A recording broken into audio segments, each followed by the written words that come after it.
नमस्कार दोस्तों, मेरा नाम है Pramod Kumar. JAC board diary में एक बार फिर से आप सभी का स्वागत करता हूं। तो दोस्त, क्रैश कोर्स को आगे बढ़ाते हुए साइंस का जो केमिस्ट्री वाला पोर्शन है, रसायन विज्ञान जिसे हिंदी में बोलते हैं, वो हम लोग का अध्याय नंबर 1 पूरी तरह से कंप्लीट हो गया है। उसका क्वेश्चन अभी भी हमारा बकाया है, जो कि मैं आपको आने वाले दिनों में कंप्लीट करवा दूंगा एक नए सीरीज ही प्लेलिस्ट बनाकर, जिसमें केवल आपका क्वेश्चन ही क्वेश्चन रहेगा, पूरा क्वेश्चन प्रैक्टिस के तौर पे। ठीक है, फिर भी मैंने आपको उसमें नाना करते हुए 35 ऑब्जेक्टिव क्वेश्चन तो सॉल्व कराया ही है। उसे जाके एक बार जरूर चेकआउट कीजिएगा, उससे बहुत ज्यादा आपका बोर्ड एग्जाम में हेल्पफुल मिलेगा।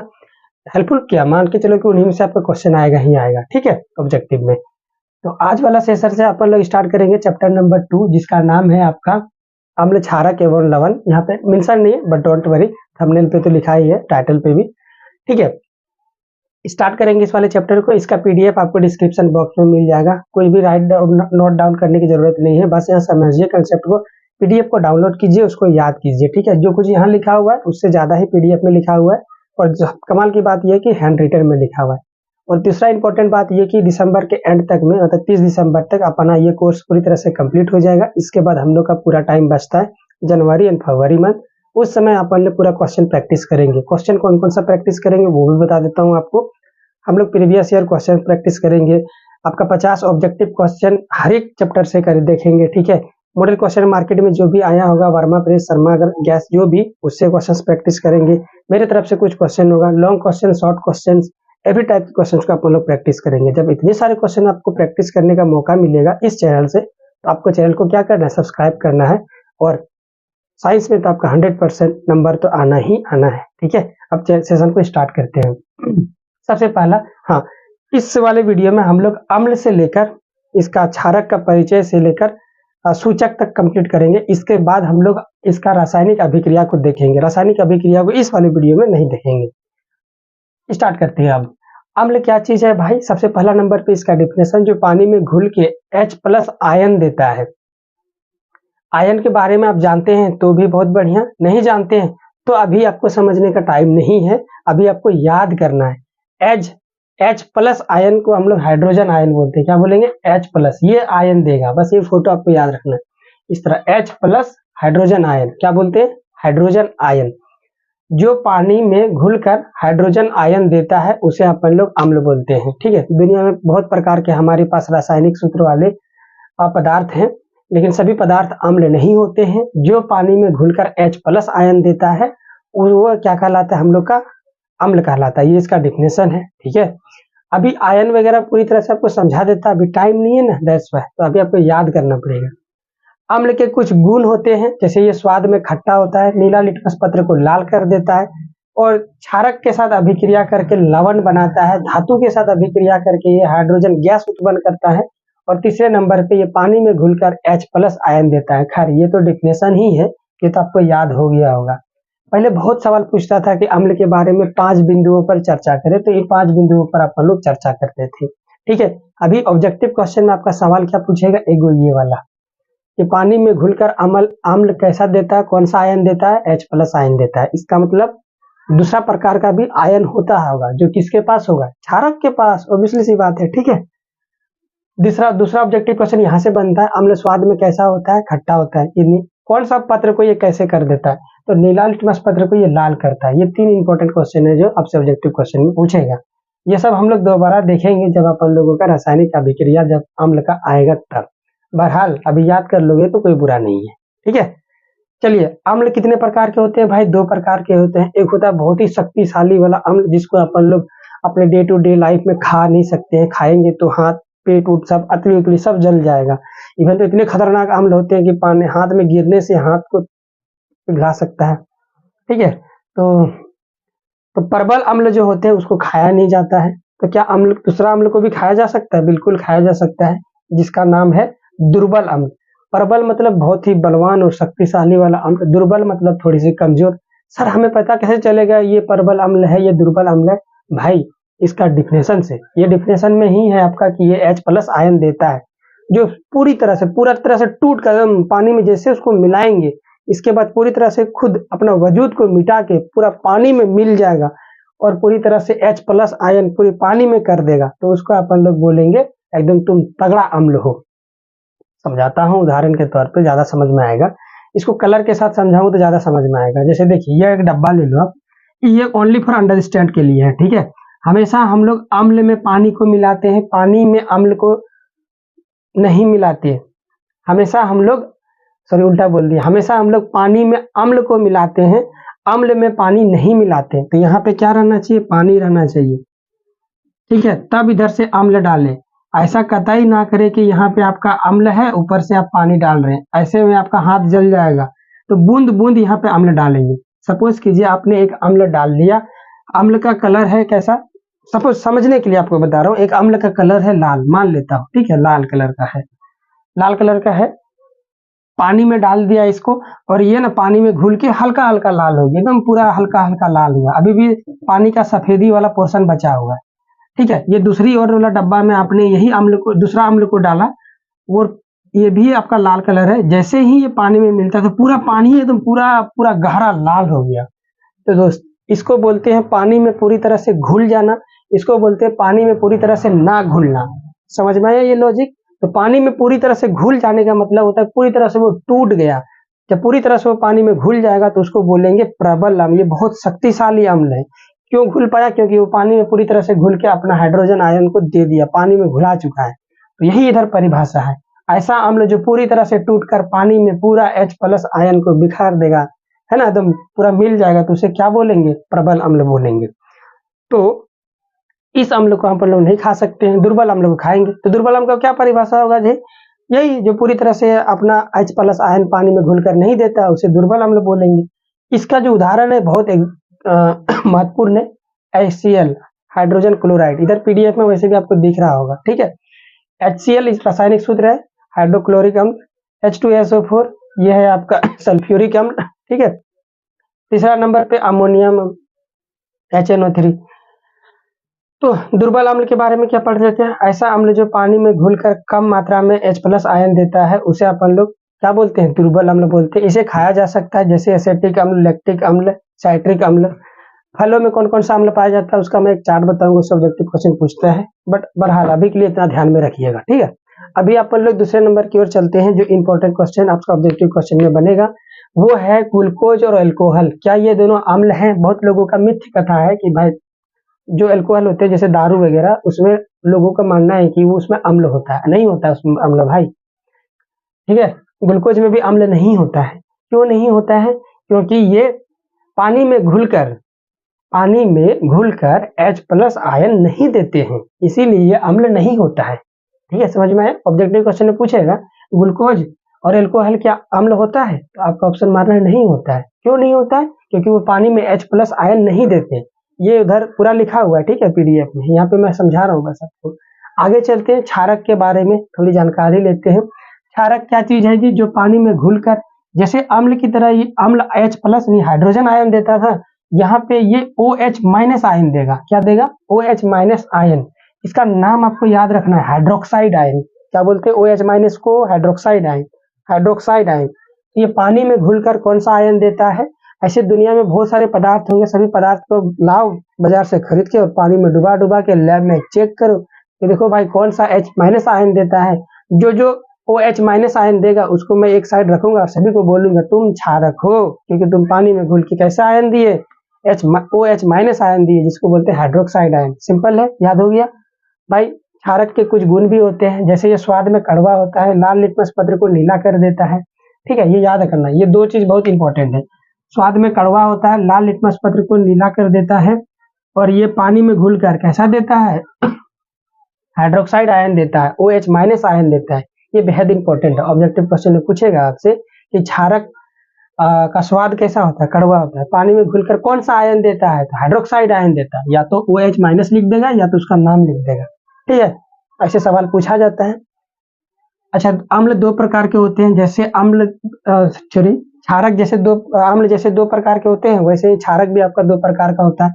नाम बिल्कुल सेम है, प्रबल क्षारक मतलब शक्तिशाली वाला क्षारक, जो पानी में पूरी तरह से घुल के OH पूरी तरह से घुल जाए, ये पानी में पूरी तरह से घुल जाए और OH- आयन पूरी तरह से दे दे पानी में। समझ में आ गया ना ये दोनों एग्जांपल से। हाँ, बस वैसे ही ये भी पूरी तरह से घुल जाएगा और घुलने के मतलब हो गया पूरी तरह से वो टूट कर OH- आयन दे देगा, तो उसे अपन लोग क्या बोलेंगे भाई, प्रबल एवं शक्तिशाली वाला क्षारक। इसका एग्जाम्पल बहुत इंपॉर्टेंट है, इसको बोलते हैं सोडियम हाइड्रोक्साइड, पोटेशियम हाइड्रोक्साइड। ठीक है, उधर लिखा हुआ है इन दोनों का नाम, याद रखिएगा ये एग्जाम्पल। ठीक है, सोडियम हाइड्रोक्साइड, पोटेशियम हाइड्रोक्साइड। जहां जहां पे मैं आपको याद करने बोल रहा हूँ ना, उसको घट जाना है। ठीक है, दुर्बल अम्ल वहीं दूसरी ओर पानी में घुलकर कम मात्रा में OH- आयन देता है OH आयन में, लेकिन बहुत कम मात्रा में, इतना कम मात्रा में कि ज्यादा नुकसान नहीं हो सकता इससे। तो उसे अपन लोग दुर्बल अम्ल बोलेंगे, जैसे कि अमोनियम हाइड्रोक्साइड, इसको अमोनियम क्षारक बोलेंगे। ठीक है, अच्छा नोट में आपको एक चीज याद रखना है, जो पानी में घुल जाता है क्षारक पूरी तरह से, उसे अपन लोग क्षार बोलते हैं। इसका मतलब तो आपको समझ में आ ही गया होगा कि सारे दुनिया में जितने क्षारक है वो पानी में नहीं घुलते, सारे पानी में घुलते होते तो ये नोट अपन लोगों को नहीं लिखना पड़ता। नोट में लिखा हुआ है, मतलब इसका मतलब हो गया स्पेशल बिंदु है ये, और बिंदु ये है कि सभी क्षारक पानी में नहीं घुलते, जो पानी में घुलते हैं वैसे क्षारक को क्षार बोलते हैं। तो यही वाला बिंदु है, पानी में घुलने वाले क्षारक को क्षार कहते हैं। ठीक है, तो जितना पानी में घुल गया वो सारे क्षार हो गया। तो सभी क्षारक तो होगा ही, लेकिन क्या सभी क्षारक क्षार होगा? नहीं होगा। तो यहाँ पे वही चीज लिखा हुआ है अगला पॉइंट में, सभी क्षारक के बराबर हो सकता है, वो क्षारक हो सकते हैं, लेकिन जो है अब सबका सभी क्षारक वो क्षार नहीं हो सकता, इसीलिए नॉट इक्वल टू यहाँ पे लिखे हैं। ये दिख रहा है ना आपको, ये इसीलिए नॉट इक्वल टू है। ठीक है, तो अभी अपन लोग देखेंगे आपका ये सूचक क्या चीज होता है और लवण क्या चीज होता है, इसके बाद वीडियो को एंड अप करेंगे। ठीक है, इसका स्क्रीनशॉट लेना चाहते हो तो ले लीजिए, मुझे नहीं लगता आपको इसकी कोई जरूरत होगी, क्योंकि नोट्स तो ऑलरेडी मैंने आपको प्रोवाइड कर दिया है। चलिए फिर भी ले लीजिए, 1 2 3 डन। सूचक के बारे में जानेंगे, बट उससे पहले अभी अपन लोग छोटा सा डिफिनेशन देख लेते हैं, ये दोबारा आएगा आपका। ठीक है, जब अपन लोग अम्ल और क्षारक का अभिक्रिया देखेंगे तब। उदासीनीकरण अभिक्रिया एक्चुअल में होता क्या है, जब अपन लोग ना अम्ल और क्षारक को मिलाते हैं किसी डब्बे में, तो अपन लोगों को एक नया प्रकार का यौगिक मिलता है और जल मिलता है। जल देखने को मिलेगा डब्बा में, और एक अलग ही प्रकार का उसमें यौगिक मिलेगा। तो जो यौगिक मिलता है ना अपने को, उस यौगिक का नाम ही अपन लोग क्या रखें? लवण। उसको क्या बोलते हैं? लवण। इस लवण का यूज बहुत होता है, इस चैप्टर के अंत तक आते आते आपको बहुत इस लवण का यूज देखने को मिलेगा। इस लवण का यूज से आपका डायरेक्ट क्वेश्चन पूछता है, जैसे प्लास्टर ऑफ पेरिस वगैरह वगैरह। ठीक है, अंत में दोबारा आएगा। तो इसी को अपन लोग क्या बोलते हैं? उदासीनीकरण अभिक्रिया बोलते हैं। इसको बोलेंगे अम्ल एवं क्षारक को मिलाने पर लवण तथा जल का निर्माण होता है, इस अभिक्रिया को उदासीनीकरण बोलते हैं, अभिक्रिया बोलते हैं। कई किताबों में आपको ऐसे भी देखने को मिलेगा, जब अम्ल एवं क्षारक को मिलाने पर वो एक दूसरे के प्रभाव को पूरी तरह से खत्म कर देते हैं, तो वैसे अभिक्रिया को हम लोग उदासीनीकरण अभिक्रिया बोलते हैं। ठीक है, तो इसका एक एग्जाम्पल देख लेते हैं, बाकायदा इधर आपको पीडीएफ दिख ही रहा होगा, है ना। HCl मतलब हाइड्रोक्लोरिक एसिड, और ये सोडियम हाइड्रोक्साइड, ये क्षारक है, ये अम्ल है। अम्ल और क्षारक को मिला दिए तो हम लोग जानते हैं पानी बनता है। ये आपको याद करना है, धीरे धीरे आप याद कर लोगे। तो सबसे पहले आपको H2O लिखना है, पानी। तो H चला गया, O चला गया, ये भी H इधर चला गया, बचा कौन? सोडियम और क्लोरीन। हमेशा धातु को पहले लिखते हैं, तो सोडियम को पहले लिख दिया और इधर से क्लोरीन को लिख दिया, तो NaCl बन गया। तो नमक का साधारण फॉर्मूला ये होता है, लवण का साधारण फॉर्मूला ये होता है। वैसे लवण का बहुत सारे अलग अलग फॉर्मूले मिलेंगे आपको, लेकिन जो आपका बेसिक फॉर्मूला ये, ठीक है, लवण का ये याद रखना है। साधारण नमक से भी इसको जाना जाता है, लवण का ये फॉर्मूला होगा। चलते हैं, अभी अपन लोग आगे बढ़ते हैं। सूचक वह पदार्थ है जो किसी विलयन में अम्ल और क्षारक की पहचान को बताता है कि उस विलयन में अम्ल है या आपका क्षारक प्रेजेंट है। ठीक है, उसको अपन लोग सूचक बोलते हैं। तो कैसे पता करेंगे भाई? सूचक एक तरह का पदार्थ होता है, कोई विलयन पड़ा हुआ है, मान लिया एक बीकर पर, उस बीकर को विलयन को डुबाओगे, वो सूचक को डुबाओगे, तो वो सूचक का कलर बदल जाएगा, हो सकता है अलग प्रकार का रंग मिलेगा, हो सकता है आपको अलग प्रकार का सुगंध मिलेगा। तो जब अलग अलग प्रकार का सुगंध मिलता है तो अपन लोग पता करते हैं कि ये अम्ल, ये वाला विलयन में अम्ल है या फिर क्षारक है। लेकिन उससे पहले आपको ये याद तो होना चाहिए ना कि भाई किस प्रकार का सूचक को डुबाने पे किस प्रकार का कलर आता है, तभी तो मैं पता कर पाऊंगा कि ये अम्ल है या क्षारक है। मान लिया हमने लिटमस पत्र उठाया, 2 डब्बे रखे हुए, एक में डुबाया लाल हो गया, एक में डुबाया नीला हो गया। अब मुझे ये पता ही नहीं है कि किस में डुबाने पे लाल होता है और किस में डुबाने पे नीला होता है, तो क्या मैं डिफरेंशिएट कर पाऊंगा कौन क्षारक है और कौन अम्ल है? नहीं कर सकता हूँ ना। तो मुझे पहले ये डेटा सरकार हमें दे के रखा है, बुक वाला हमें दे के रखा, उस डेटा को मुझे क्या करना पड़ेगा, याद करना पड़ेगा। ठीक है, तब मैं खटाक से बता दूंगा, अरे तू लाल हो गया, अरे तू नीला हो गया, मतलब तू इस कैटेगरी में जाएगा, तू इस कैटेगरी में जाएगा। ठीक है, उस टेबल को अपन लोग याद करेंगे। अभी आगे बढ़ते हैं। तो वह पदार्थ जो किसी विलयन में अम्ल क्षारक की उपस्थिति का पता लगाने में, यहाँ पता छूट गया है, कोई बात नहीं है, पीडीएफ में मिलेगा आपको, लगाने में उपयोग होता है, वह सूचक कहलाता है। सूचक हमारे पास 10th के अकॉर्डिंग, हायर क्लास में जाओगे तो और बढ़ जाएगा, 3 प्रकार के होते हैं। प्राकृतिक सूचक, कृत्रिम सूचक। एक बार ना अभी से आप अपने दिमाग में बीज बोलो, ठीक है, एक दो वर्ड को। ये हो गया प्राकृतिक, एक हो गया कृत्रिम। प्राकृतिक मतलब होता है जो भगवान जी ने हमारे दुनिया जहान में दिया है, पूरा नेचुरली उपलब्ध, उसको बोलते हैं प्राकृतिक। ठीक है, और कृत्रिम का मतलब होता है ये आर्टिफिशियल, मतलब हम ह्यूमन बीइंग ने उसे बनाया है, लैब में बनाए होंगे उसको। ठीक है, जब जब कृत्रिम वर्ड आएगा ना, आप समझ जाइए कि जो चीज आगे कृत्रिम के आगे जो भी लिखा हुआ रहेगा, कृत्रिम यहाँ अभी सूचक है तो सूचक को हमने आर्टिफिशियल तरीके से बनाया। कृत्रिम पेन हो गया तो ये अपन ने समझ लिया आर्टिफिशियल तरीके से बनाया। कृत्रिम वाटर लिखा हुआ है सपोज कीजिए, तो जब हमने पानी बनाया वो हमने आर्टिफिशियली पानी बनाया। एक प्राकृतिक पानी हो गया और एक आर्टिफिशियल पानी, मतलब कृत्रिम जो हमने लैब में बनाया होगा। तो कृत्रिम वर्ड जब भी आएगा तो आप समझिए कि वो हमने बनाया, प्राकृतिक द्वारा उपलब्ध हमें नहीं कराया गया। ठीक है, ये बात पूरा फिजिक्स में भी देखने को मिलेगा और बायोलॉजी में भी देखने को मिलेगा। दैट्स वाई इसको, इस वर्ड को ही मैंने आपको डिफाइन कर दिया। तो प्राकृतिक सूचक क्या होता है भाई, जो प्रकृति से प्राप्त किया जाता है।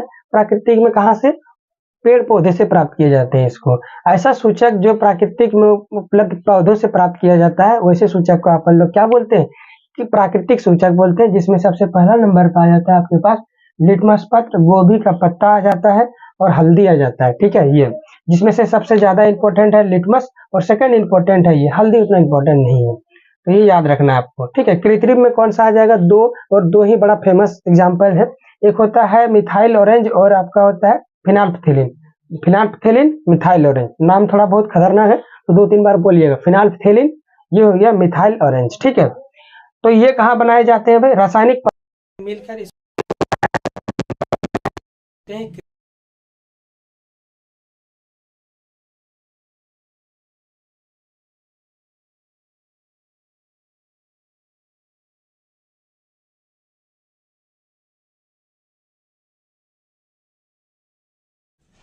ओके अब हम लोग फटाफट से वो चीज़ देख लेते हैं जो गवर्नमेंट ने हमें वो डेटा प्रोवाइड करके रखा है, जिस डेटा के अंतर्गत ये लिखा गया है कि अम्ल में बिहेवियर कैसा होगा और क्षारक में बिहेवियर कैसा होगा, इन सारे सूचकों का। ठीक है, सभी यहाँ जितना लिखा हुआ है सूचक सबको याद नहीं करेंगे, सब याद हो जाता है तो और भी बढ़िया, ये आपके लिए मदद ही करेगा 11th-12th में, यदि आप साइंस लेकर आगे बढ़ना चाहते हो अपने फ्यूचर में। बट यदि आप इंपॉर्टेंट खाली अभी एग्जाम के लिए देखना चाहते हैं तो मैं आपको टिक मार्क करवा देता हूँ, उसे देख लीजिएगा। ठीक है, सबसे पहले सूचक आ जाता है प्राकृतिक सूचक। प्राकृतिक सूचक में कितने होते हैं, 4, लेकिन मैंने एग्जाम्पल में 3 ही लिखा है, तो ये इंपॉर्टेंट है थोड़ा सा। हाइड्रेजिया का फूल, ये पूछता है, ठीक है, VBI, और लिटमस पत्र तो VBI है, ये है। तो हाइड्रेजिया का फूल जो होता है ना, जब आप अम्ल में डालोगे तो उसका रंग में बदलाव होता है, कैसा हो जाएगा, नीला हो जाएगा। ठीक है, ये याद रखना है आपको। और क्षारक में डालिएगा तो गुलाबी हो जाएगा, याद हो गया। दूसरे नंबर पे लिटमस पत्र, ये तो यूनिवर्सल है, आपको याद करना ही करना पड़ेगा। तो अम्ल में डालने पे लाल कर देता है लिटमस पत्र को, क्षारक में डालने पे नीला कर देता है। अब बाकी चीजों का आपको याद करना है। लाल पत्ता गोभी को अम्ल में डालने पे लाल ही कर देता है और क्षारक में डालने पे हरा कर देता है। हल्दी को रंग अम्ल में डालने पर नो चेंज होता है और क्षारक में डालने पे लाल कर देता है। लेकिन ये ज्यादा इंपॉर्टेंट है। ठीक है, धीरे धीरे आपको याद हो जाएगा, अचानक याद नहीं होगा। बहुत सारे कंफ्यूजन वाले हैं ना, लाल हरा पीला, तो थोड़ा थोड़ा दिक्कत होगा। बट जैसे जैसे हम लोग ऑब्जेक्टिव क्वेश्चन में इसको प्रैक्टिस करेंगे, 50, 60, 100 ऑब्जेक्टिव क्वेश्चन लगाएंगे तो उस समय आपको याद करा दूंगा मैं धीरे धीरे। ये मेरी जिम्मेवारी कि मैं आपको याद कराऊं, बस अभी देख लो आप, है ना। चलो जी, ये तीनों समझ में आ गया। 4 आगे चलते हैं। फिनाल्फथेलिन, फिनाल्फथेलिन रंगहीन हो जाता है। रंगहीन का मतलब समझते हैं भाई, वो कलर जिसको आप पहचान नहीं पाओगे ये कैसे कलर है। ठीक है, जैसे कि मैं आपको बताऊं रंगहीन कलर का एग्जाम्पल, रेनबो देखिए आप, इंद्रधनुष जिसको बोलते हैं, वो आपसे कोई पूछेगा बताओ भाई ये रेनबो का क्या कलर है, तो वैसे तो रंग दिख रहा है लेकिन आपको सातों कलर एक साथ बताना पड़ेगा। और यदि सबको मिला दूँ ऐसे ऐसे करके तो आप बता नहीं पाओगे कौन सा कलर है, हरा ब्लू क्या कौन, अलग ही कलर बन जाएगा। ठीक है, उसको बोलते हैं रंगीन कलर। तो फिनाइलफ्थैलीन अम्ल में रंगीन कलर हो जाता है और क्षारक में बदला ये क्या हो जाएगा, गुलाबी हो जाता है। और मिथाइल ऑरेंज को रंग अम्ल में डालेंगे तो लाल हो जाएगा और क्षारक में डालेंगे तो पीला हो जाएगा। ठीक है, तो प्याज का छिलका ये तो भाई गंध सूचक है। इसका सूचक कैसे पता काम करता है, महक से पता, महक सॉरी दोस्त ये अपना पता कैसे लगाता है, अम्लीय क्षारक की प्रकृति महक से पता करता है। ठीक है, तो देखिए प्याज का रस को जब अपन लोग अम्ल में डालेंगे तो इसका जो गंध आएगा वो बहुत ही तीखा गंध आएगा, एकदम परफ्यूम जैसा। जैसे परफ्यूम का गंध कितना तीखा होता है, अभी समझा दिया था ना, वैसे आएगा। ठीक है, और लौंग का तेल जो होता है वो सामान नॉर्मल सा रहेगा, ज़्यादा तीखा नहीं रहेगा। ठीक है, और वेनिला आपका सामान रहेगा, ये उतना इंपॉर्टेंट नहीं। प्याज का छिलका थोड़ा सा इंपॉर्टेंट, बट ये बहुत इंपॉर्टेंट। लिटमस हो गया, हाइड्रेजिया का फूल हो गया, प्याज का छिलका। और क्षारक में मिलाने पर कोई भी गंध नहीं आता है, ये याद रखना है आपको। ये गंध सूचक को याद करना थोड़ा ज़्यादा आसान नहीं है, क्योंकि क्षारक में मिलाने पे कोई गंध नहीं। तो बाकी सबका नॉर्मल होता है, प्याज का खाली तीखा होता है, वो भी अम्ल पे मिलाने पे। इस तरह से आप छाट छाट के याद करोगे तो आसानी से आपको याद हो जाएगा। ठीक है, तो बस इतना ही था। अब क्या करेंगे, वीडियो को हम लोग यहीं पे समाप्त करेंगे। मिलता है नेक्स्ट वाले वीडियो में, रासायनिक अभिक्रिया देखेंगे अम्ल और सूचक का। ठीक है, बेसिकली 5 चीज़ों से अभिक्रिया करता है। अभी से आपको दिमाग में बीज डाल दूं तो इस तरह, एक तो धातु से अभिक्रिया करेगा, एक तो खुद अम्ल से अभिक्रिया, एक दूसरे से अभिक्रिया करेगा, एक हो जाएगा आपका कार्बोनेट से अभिक्रिया करेगा, धातु बाइकार्बोनेट से अभिक्रिया करेगा। ये 4 प्रकार से अभिक्रिया करके ये क्या बनाता है वो आपको याद करना है, और यही ऑब्जेक्टिव में पूछता है, सिंपल से है। ठीक है, रासायनिक फॉर्मूले याद हो जाते हैं, सूत्र तो और भी ज़्यादा बेहतर है। उनका नाम पूछता है, कलर कैसे चेंज होता है, ये सब पूछता है ऑब्जेक्टिव में। बहुत आसान चैप्टर है ना। चलो अभी तक तो बहुत आसान लगा होगा, समझ में भी आ गया होगा। मिलता हूँ नेक्स्ट वाला वीडियो में। Till then goodbye, bye bye, आपका दिन शुभ हो। Thank you so much.